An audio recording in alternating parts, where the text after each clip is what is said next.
नमस्कार, स्वागत है आपका एबीपी न्यूज में। आपके साथ मैं अखिलेश आनंद हूं। द इनसाइड स्टोरी में आज खास पेशकश उस बाहुबली की दास्तान आपको दिखाएंगे जिस पर बिहार की राजनीति में बड़ी खलबली मची हुई है।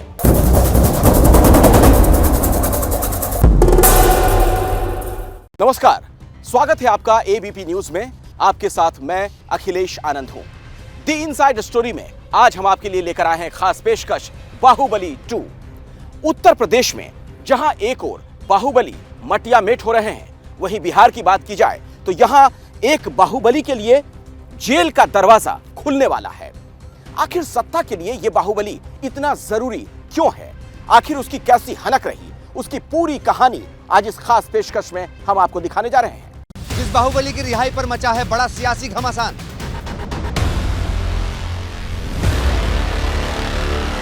जिस बाहुबली के दहशत के किस्से आज भी हैं बिहार के घर घर में आम।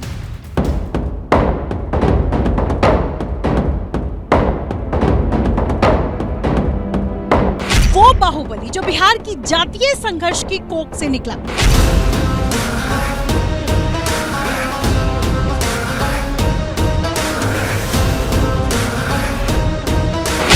वो बाहुबली जिसके रंगदारी से लेकर राजनीति तक के हैं हैरान कर देने वाले किस्से।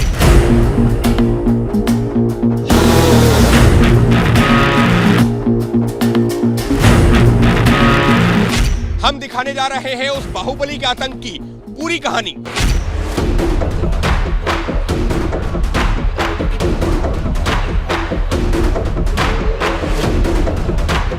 आजाद भारत के उस इकलौते नेता की दास्तान जिसे सुनाई गई फांसी की सजा।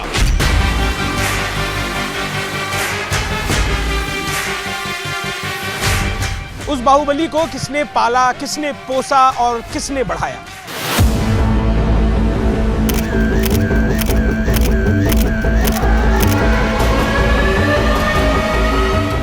अपने टीवी स्क्रीन पर नजरें जमा कर बैठिएगा।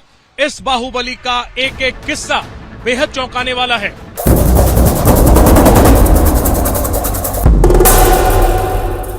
आनंद मोहन सिंह, जी हां, यही है उस माफिया डॉन बाहुबली का नाम। आनंद मोहन सिंह आखिर सत्ता के लिए इतना जरूरी कैसे हो गया और राजनीति अपराध का गठजोड़ उसने कैसे तैयार किया? कैसे एक दौर में उसकी वजह से बिहार में अराजकता का लंबा समय लोगों ने देखा? आखिर इतना बेखौफ कैसे हो गया आनंद मोहन सिंह?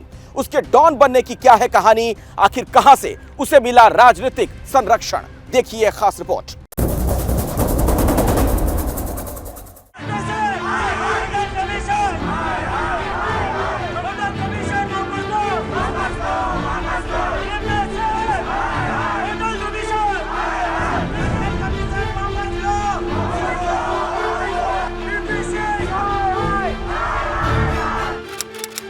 सात अगस्त 1990, तब प्रधानमंत्री विश्वनाथ प्रताप सिंह ने मंडल कमीशन की रिपोर्ट लागू करने का ऐलान किया।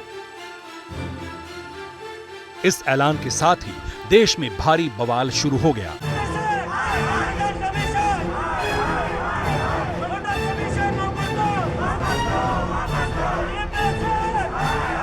आरक्षण के विरोध में शहर शहर हिंसक प्रदर्शन शुरू हो गए थे।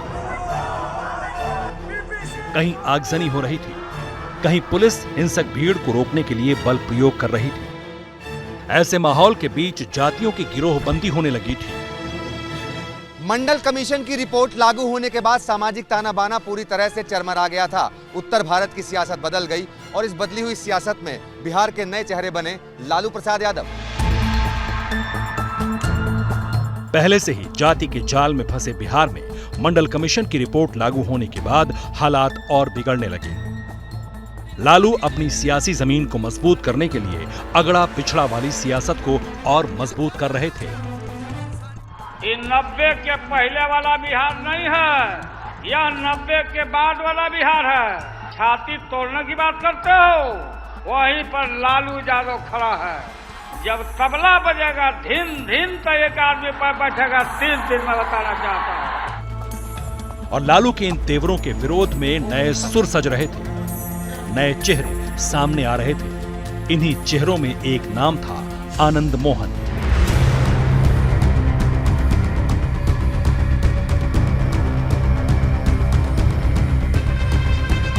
1990 में आनंद मोहन ने जनता दल के टिकट पर मेहसी सीट से चुनाव जीता था। 1990 में जनता दल ने लालू प्रसाद यादव को बिहार का सीएम बनाया। जब आरक्षण लागू हुआ तब आनंद मोहन ने जनता दल से अपनी राह अलग कर ली। तब दो ध्रुवों में बटे बिहार में एक तरफ लालू थे, जिनकी बिहार में सरकार थी, जो अपनी सरकार को मजबूत करने के लिए पिछड़ों की राजनीति को मजबूती से पकड़े हुए थे।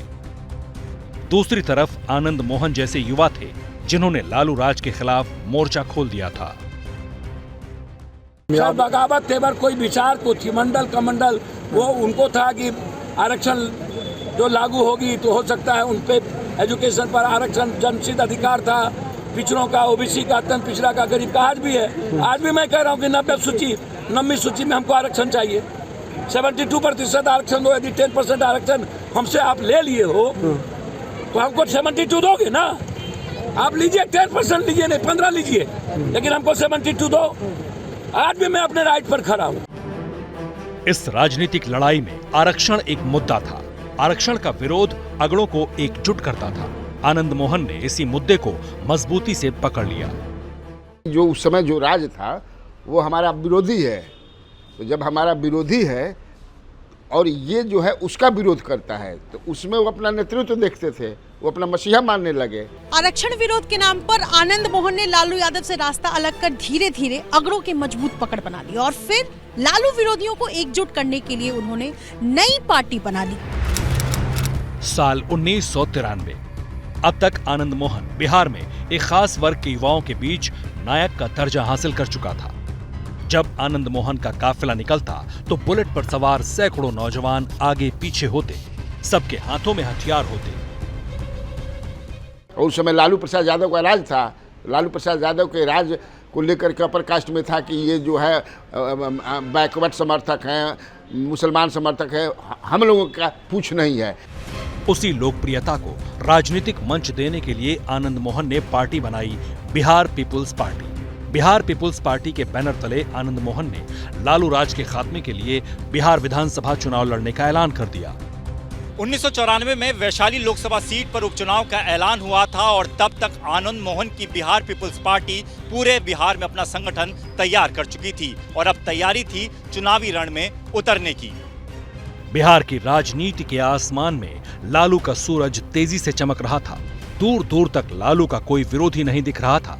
ऐसे में वैशाली सीट पर आनंद मोहन ने अपनी पत्नी लवली आनंद को बिहार पीपुल्स पार्टी के बैनर तले मैदान में उतार दिया। मरण क्या तुझको स्वीकार है, अब भी उठाने खुद अपनी तैयार है। अगर हाँ तो निश्चित तौर पर देश में परिवर्तन आएगा।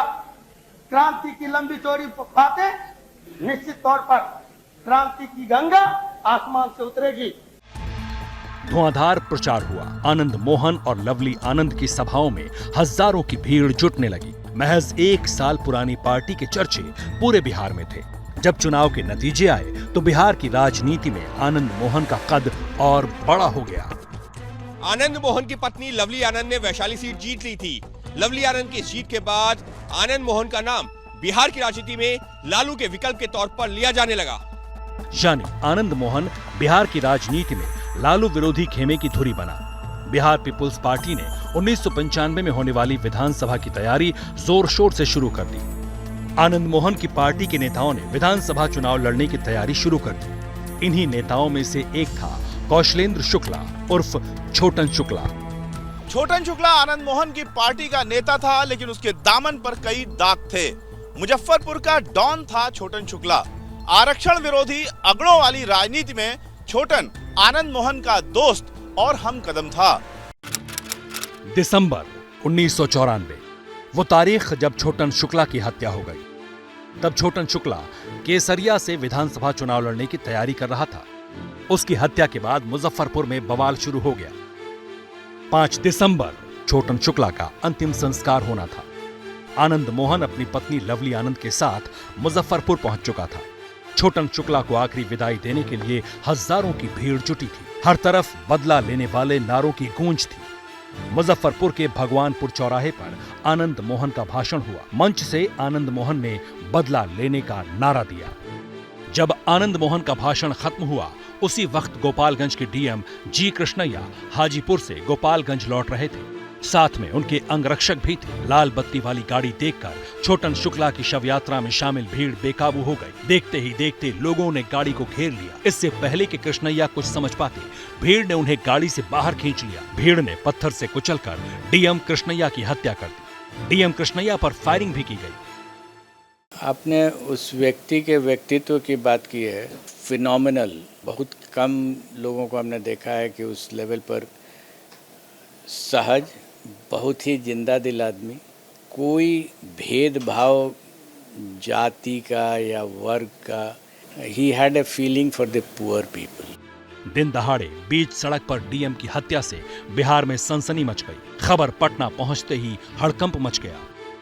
आनंद मोहन मौके पर मौजूद था। उस पर आरोप लगा कि उसने भीड़ को भड़काया। घटनास्थल से 50 किलोमीटर की दूरी पर आनंद मोहन और उसकी वाइफ लवली मोहन को गिरफ्तार किया गया।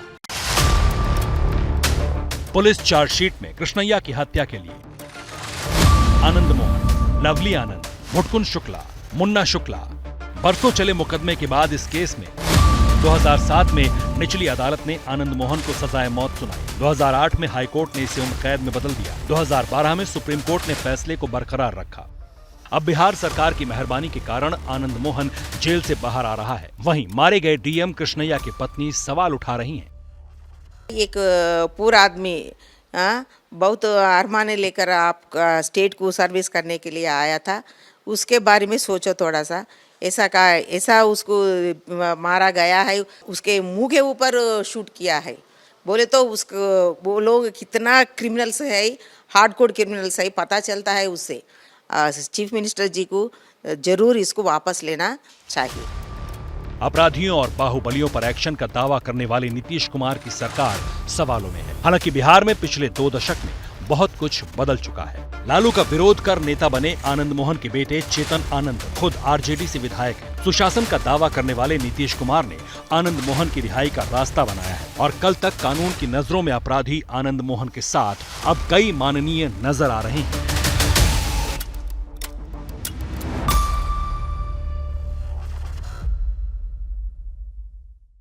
बिहार बहुत लंबे वक्त तक जातीय संघर्ष का चश्मदीद रहा और आनंद मोहन सिंह उस जातीय संघर्ष का एक बदनाम चेहरा रहा। जातीय संघर्ष की गिरोहबंदी से ही वो उपजा था। यूं तो वो राजनीति करने आया था, लेकिन वो देखते ही देखते क्राइम की दुनिया का एक बदनाम चेहरा बन गया। आखिर इतना बड़ा वो डॉन कैसे बना और बिहार में उसके कैसे किस्से प्रचलित हैं, मशहूर हैं, आपको दिखाते हैं।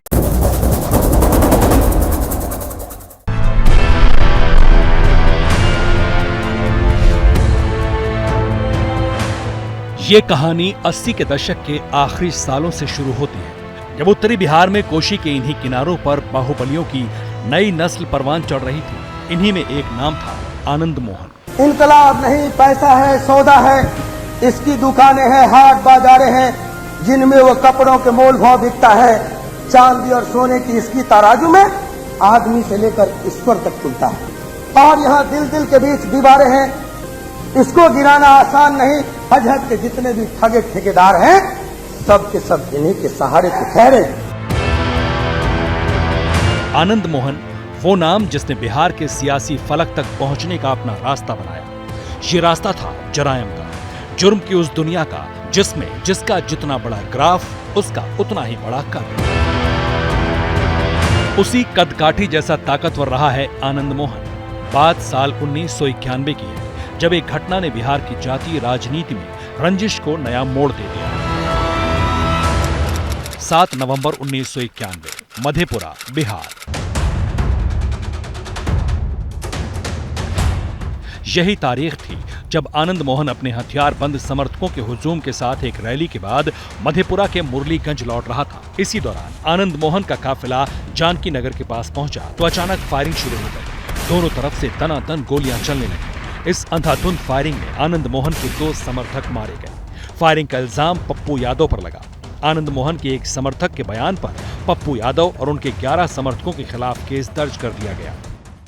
90 के पहले पप्पू यादव पर कोई केस हो तो दिखाओ ना। एमएलए बनने के बाद केस हुआ, जब लालू यादव जी से मेरा झगड़ा बढ़ा। 90 के पहले एक केस का जिक्र कर दिखा दो। 90 के दौर के बिहार के लिए ये बेहद अजीब था। तब गुंडई, छिनैती, गैंग वॉर, किडनैपिंग और जातीय नरसंहारों की घटनाएं सुर्खियां बनती थी। मंडल आयोग की सिफारिशें लागू होने के बाद बिहार के समाज में भयंकर जातीय उथल पुथल मची थी। इसी दौरान कई नेता अगड़ों और पिछड़ों के मसीहा बनकर उभरे थे। उनमें आनंद मोहन और पप्पू यादव सबसे अहम नाम थे। आनंद मोहन कमीशन के खिलाफ थे, तो वहीं पप्पू यादव पिछड़ी जातियों को आरक्षण देने के पक्ष में थे। यहीं से दोनों में अदावत का दौर शुरू हो चुका था। बिरादरी की लड़ाई में दोनों की दुश्मनी और बढ़ती चली गई। 1991 में मधेपुरा में उपचुनाव हुआ। इस चुनाव में जनता दल के बड़े नेता शरद यादव मैदान में थे। पप्पू यादव लालू यादव के करीबी हो चुके थे, जबकि आनंद मोहन और लालू के बीच दूरियां बढ़ चुकी थी। मधेपुरा के उपचुनाव में पप्पू यादव ने शरद यादव का समर्थन किया। आनंद मोहन ने शरद यादव का विरोध किया।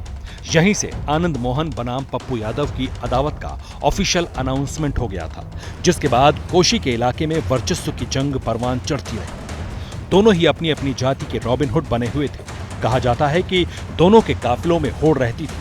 होड़ इस बात की कि किसके काफिले में ज्यादा गाड़ियां हैं। और मुझे पता है मैं बीमारी से नहीं मरूंगा। मैं इस चेंज करने में ही कोई ना कोई मारेगा मुझे। मुर्गा दुनिया को जगाती है, सबसे ज्यादा कटता मुर्गा ही है। सर जो जगाता और बदलता है, मरता तो वही है, मरेगा ही ना सर। और मरेंगे तो बम गोली से ही मरेंगे, मुझे पता है। आनंद मोहन और पप्पू यादव में बहुत समानताएं हैं। दोनों पहली बार 1990 में विधायक बने। दोनों की राजनीति का आधार बाहुबल है। एक राजपूत समाज के नेता, दूसरा यादव समाज का। बिहार ने दोनों की अदावत का 3 दशक लंबा दौर देखा है। 1990 के दशक में पप्पू यादव और आनंद मोहन के बीच जानी दुश्मनी थी। राजनीतिक अदावत में बात बात पर गोलियां चल जाती थी, लाशें गिर जाती थी। लेकिन अब हालात कैसे बदल चुके हैं, इन तस्वीरों से समझ लीजिए। इसी साल फरवरी में आनंद मोहन की बेटी की शादी हुई थी, जिसमें बिहार की कई राजनीतिक शख्सियतें शामिल हुई। लेकिन जिस चेहरे ने सबको चौंकाया वो पप्पू यादव का था। जो आनंद मोहन और पप्पू यादव कभी जानी दुश्मन हुआ करते थे, वो गले मिल रहे थे। पप्पू यादव और आनंद मोहन दोनों ने एक दूसरे से खूब बातचीत और पुरानी रंजिशों को अलविदा किया। इधर भी सुप्रीमो पप्पू यादव हाजीपुर में एक श्राद्ध कार्यक्रम में शामिल होने के लिए पहुंचे थे। यहीं उन्होंने बयान दिया। पप्पू यादव ने आनंद मोहन की होने वाली रिहाई पर सरकार के फैसले का समर्थन किया।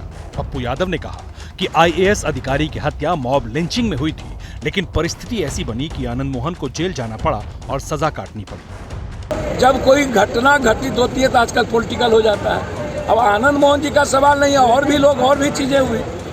अब इसके लिए देश भर में कुछ आईएएस आईपीएस भी अपने तरीके से बात करने लगे। क्या इसके पहले आईएएस आईपीएस की मौत नहीं हुई है?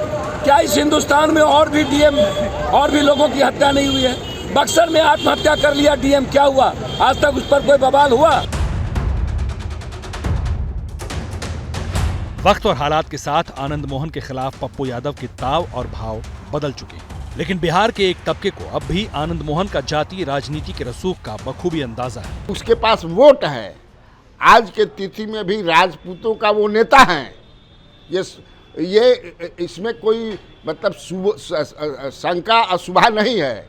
इसीलिए ऐसा है किल्ला इतना गड़बड़ा गया। जो लोग अपर कास्ट पर समझते हैं कि हमारे पॉकेट का वोट है, वो घबराहट में है। 90 के दशक में बिहार में अपराध का ऐसा बोलबाला था कि लोगों को सड़कों पर बाहर निकलते हुए डर लगता था। लूटपाट, मारपीट, झगड़ा, अपहरण, रंगदारी, हत्या जैसी घटनाएं आम थी। और बिहार की इसी आपराधिक पृष्ठभूमि में दहशत के कई नाम तेजी से उभरे थे।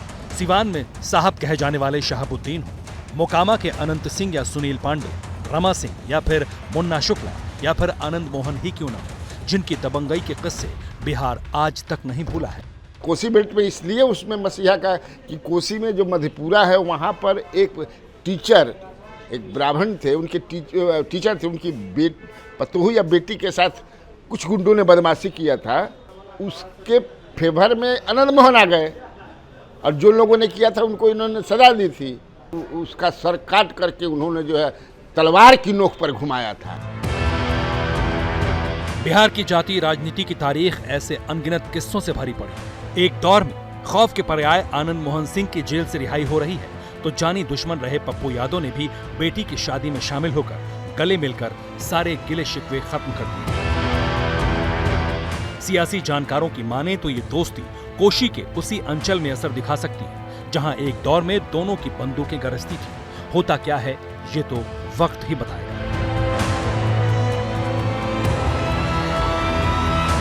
किसी भी माफिया डॉन की तरह आनंद मोहन सिंह के जीवन का भी एक चैप्टर सलाखों के पीछे से जुड़ता है। वैसे तो आनंद मोहन सिंह कई बार जेल आया गया, लेकिन डीएम हत्याकांड के बाद लंबे वक्त तक वो जेल में रहा। लेकिन एक बात जो सामने आई, कई मौकों पर जेल के अंदर से ही वो गुनाह की अपनी दुनिया चलाता रहा। कैसे उसकी तूती बोला करती थी जेल के अंदर से ही, हम आपको दिखाते हैं। 26 अप्रैल 2023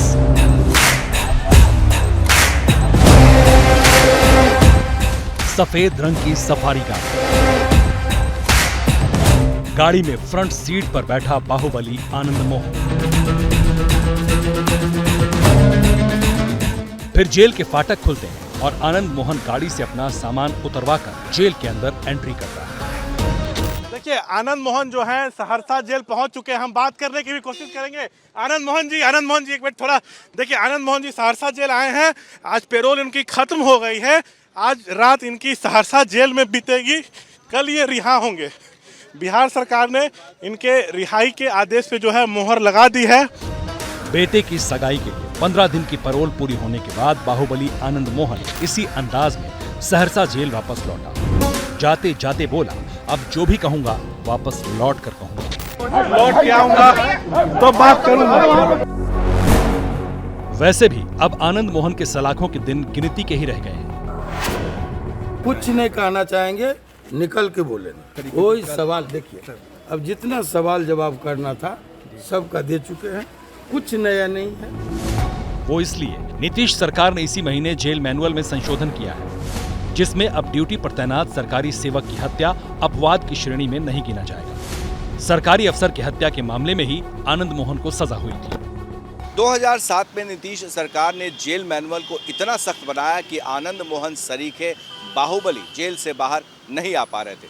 लेकिन उसी नीतीश सरकार ने 2023 में जेल मैनुअल में ऐसे बदलाव किए जिससे आनंद मोहन समेत 27 कैदी के बाहर निकलने की राह आसान हो गई। नीतीश की आनंद मोहन पर जो मेहरबानी हुई उसके अपने पॉलिटिकल मायने हैं, लेकिन अपनी रिहाई को लेकर डॉन के पास भी दलील है।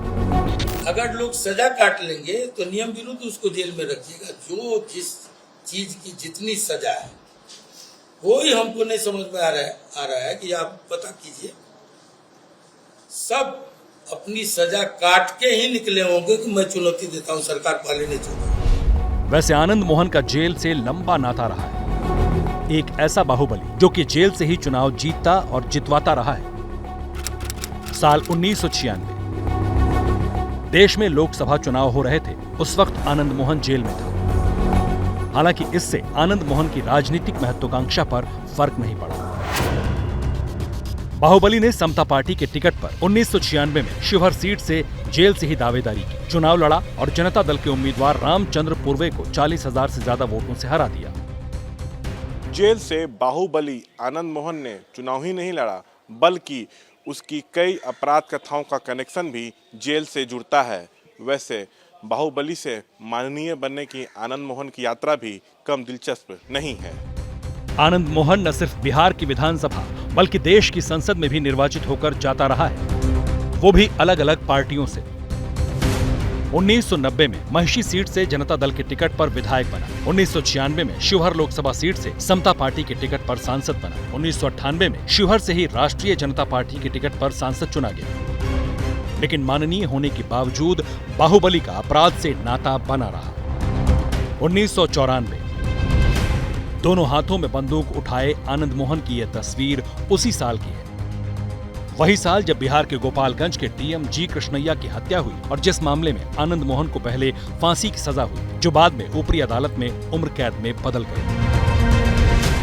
जेल में रहते हुए भी आनंद मोहन जेल से बाहर आने की सुविधा पाता रहा है। पिछले 6 महीने में ही 3 बार वो पेरोल पर बाहर आ चुका है।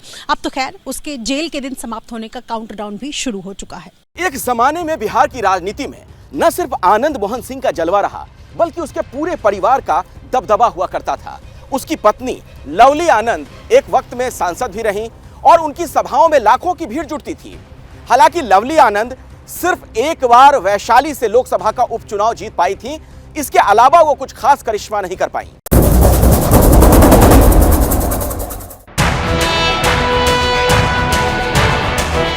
रंगीन रोशनी में नहाया पटना का सबसे बड़ा फार्म हाउस, फूलों से सजे तोरण द्वार, सीएम, डिप्टी सीएम जैसी शख्सियतें मेहमान।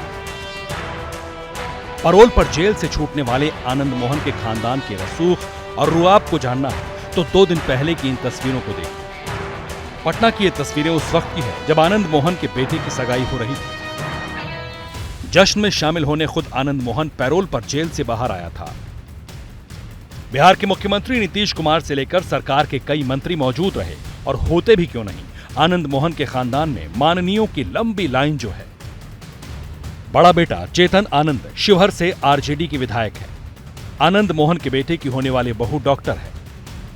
आनंद मोहन के बेटे की सगाई के दौरान वीवीआईपीओ की लंबी लिस्ट थी। कहा तो यह भी जा रहा है कि सगाई के दौरान इतने मेहमान थे कि 10 क्विंटल चिकन तैयार किया गया था। वैसे शादी 3 मई को होनी है, वो भी बिहार में नहीं बल्कि देहरादून में। वैसे आनंद मोहन का बड़ा रसूख रहा है, बड़े नेताओं का घर पर आना जाना लगा रहता था। इस तस्वीर में पूर्व प्रधानमंत्री चंद्रशेखर आनंद मोहन के परिवार के साथ दिख रहे हैं। आनंद मोहन की पत्नी का नाम लवली आनंद है। दोनों की 1991 में शादी हुई थी। शादी के 3 साल बाद ही लवली आनंद सांसद बनी थी। 1994 में लवली आनंद ने वैशाली लोकसभा उपचुनाव जीता था। वो जल्द ही बहुत पॉपुलर चेहरा बन गई थी। उनकी रैलियों में भारी भीड़ जुटती थी। पिछले 3 साल से लवली आनंद आरजेडी में है। आनंद मोहन को एक फायर ब्रिगेड नेता के रूप में जाना जाता है और क्षत्रिय समाज उनकी काफ़ी इज्जत करते हैं। आनंद मोहन जेल में थे तो उनकी रिहाई को लेकर के काफ़ी आंदोलन हुए थे, काफ़ी मांग की गई थी। मुख्यमंत्री के कार्यक्रम में भी आनंद मोहन जिंदाबाद के नारे लगाए गए थे, मांग की गई थी और मुख्यमंत्री ने कहा था कि बहुत जल्द हमने बहुत कुछ सोचा है और नीतीश कुमार ने यह खुशखबरी आनंद मोहन समर्थकों को दी है। खास बात यह है कि बेटे की सगाई के दिन ही आनंद मोहन का जेल से निकलने का रास्ता साफ हुआ। वैसे आनंद मोहन का परिवार आजादी के आंदोलन से भी जुड़ा रहा है। आनंद के दादा राम बहादुर सिंह अंग्रेजों के खिलाफ बगावत कर चुके थे। आनंद मोहन सिंह एक बार फिर से जेल जा चुका है, लेकिन इस बार उसकी ये जेल यात्रा जेल से बाहर आने के लिए है। नीतीश कुमार सरकार ने उसके जेल से बाहर आने के लिए पक्का बंदोबस्त कर दिया है। लेकिन यह सवाल जरूर पूछा जाएगा कि क्या किसी भी सरकार को ऐसी कोशिश करनी चाहिए कि किसी माफिया डॉन के जेल से बाहर आने का रास्ता बन जाए। आगे आनंद मोहन सिंह की राजनीति क्या होगी, उस पर हमारी नजर बनी रहेगी। अब देख लेते हैं 2024 के चुनाव से जुड़ी 24 बड़ी खबरें।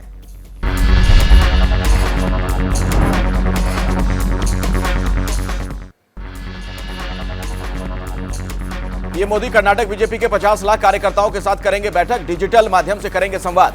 कल सुबह 9:30 से 10:30 बजे के बीच कार्यक्रम। प्रधानमंत्री मोदी के मिशन साउथ पर कांग्रेस का तंज, 2024 में दक्षिण से चुनाव लड़ने की चुनौती। उदित राज ने कहा, दक्षिण में नहीं चलती हिंदू मुस्लिम वाली राजनीति। 2024 में मोदी को हराने के लिए विपक्ष हो एकजुट, प्रियंका गांधी को बनाए पीएम का चेहरा। कांग्रेस नेता प्रमोद कृष्णम का बयान, बीजेपी पर लगाया राहुल गांधी के खिलाफ साजिश करने का आरोप।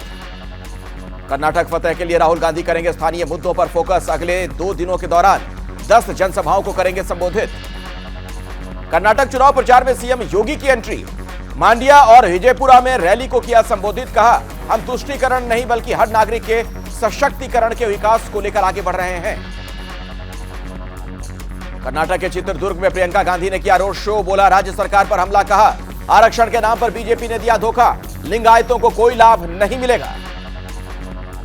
कर्नाटक के बेलगावी से राजनाथ सिंह का कांग्रेस पर हमला। कहा, कांग्रेस सिर्फ सत्ता पाने के लिए राजनीति करती है, हम देश बनाने के लिए करते हैं राजनीति। खून से लिखकर दे सकता हूं, कर्नाटक विधानसभा चुनाव में नहीं जीतेंगे, जगदीश शेट्टार। येदियुरप्पा ने बोला हमला। कहा, शेट्टार ने बीजेपी से विश्वासघात किया। कर्नाटक चुनाव प्रचार की दिलचस्प तस्वीर आई है सामने। बेलगावी में सीएम बसवराज बोम्मई और पूर्व सीएम सिद्धारमैया ने गर्मजोशी से मुलाकात की। कर्नाटक में चुनावी प्रचार के दौरान दिखा प्रियंका का अलग रंग। मैसूर के रेस्टोरेंट में डोसा बनाने का प्रयास किया। कर्नाटक विधानसभा चुनाव को लेकर सीएम शिवराज ने की रैली। कांग्रेस पर बोला हमला, कहा बीजेपी ने पीएफआई पर प्रतिबंध लगाया। सिद्धारमैया ने किया आतंकियों को छोड़ने का पाप। कन्नड़ एक्टर किच्चा सुदीप ने चित्रदुर्ग के मोलाकमुरु सीट पर किया प्रचार। बीजेपी उम्मीदवार एस थिप्पेस्वामी के लिए मांगे वोट। रोड शो में उमड़ी भीड़।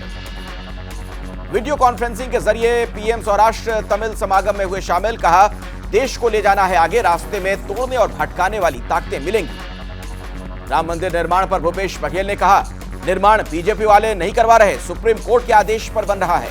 राजीव गांधी ने भी कहा था कोर्ट के आदेश का होगा पालन। एनसीपी चीफ शरद पवार ने महाविकास अघाड़ी से अलग होने वाले बयान पर सफाई दी है। अभी तक सीट बंटवारे को लेकर नहीं हुई है चर्चा। पवार ने कहा था आज अघाड़ी है, कल का पता नहीं। महाराष्ट्र के डिप्टी सीएम देवेंद्र फडणवीस के घर के करीब लगे अजीत पवार के पोस्टर में एनसीपी कार्यकर्ताओं ने अजीत को सीएम पद के लिए बताया योग्य। एकनाथ शिंदे के नेतृत्व में लड़ेंगे 2024 का महाराष्ट्र विधानसभा चुनाव। डिप्टी सीएम देवेंद्र फडणवीस का बड़ा बयान। बीजेपी शिवसेना के गठबंधन से बढ़ा समर्थन। महंगाई राहत कैंप के जरिए जन जन पहुंचेगी गहलोत सरकार। कैंपों के जरिए होगा सरकारी योजनाओं का प्रचार प्रसार। 30 जून तक शिविर का आयोजन। निकाय चुनाव को लेकर अगले 13 दिनों में 65 चुनावी सभाएं करेंगे सीएम योगी। कल आगरा, फिरोजाबाद और मथुरा में जनसभा। 28 मई को 4 जगहों पर जनसभाएं। यूपी निकाय चुनाव में बीजेपी ने किया मुस्लिमों पर भरोसा। 350 उम्मीदवारों को मैदान में उतारा। 35 नगर पंचायतों के चेयरमैन का टिकट मुस्लिमों को मिला। अखिलेश यादव का बीजेपी पर हमला, कहा लोगों ने बीजेपी पर भरोसा किया, रहने के लिए घर मिलेगा लेकिन कोई सुविधा नहीं दी गई, महंगाई चरम पर है। दिल्ली के सीएम अरविंद केजरीवाल के बंगले पर 45 करोड़ के खर्च पर घमासान। बीजेपी ने सीएम आवास के बाहर किया प्रदर्शन। आपका पलटवार, कहा पीएम 500 करोड़ के घर में रहते हैं। बाहुबली आनंद मोहन की रिहाई पर बिहार में सियासी घमासान। नेता विपक्ष विजय सिन्हा ने कहा नीतीश सरकार ने आनंद मोहन की आड़ में खूंखार अपराधियों को छोड़ा। तेलंगाना बीजेपी अध्यक्ष बंदी संजय कुमार का विवादित बयान, कहा CM KCR mafia Atiq Ahmad से भी ज्यादा खतरनाक। क्या मजबूरी है मेरी, बताइए। मैं अभी आपको बताती हूँ कि मैंने ओए होए होए होए नमकीन के चटकारे लेते हुए टकटकी मार के डिबेट शो को पॉज रिपीट कर करके देख रहे हैं जोगिंदर जी। इनकी तरह आप भी देखें अपनी फेवरेट डिबेट्स को रिपीट कर और डाउनलोड कीजिए एबीपी लाइव ऐप अपने स्मार्ट टीवी पर।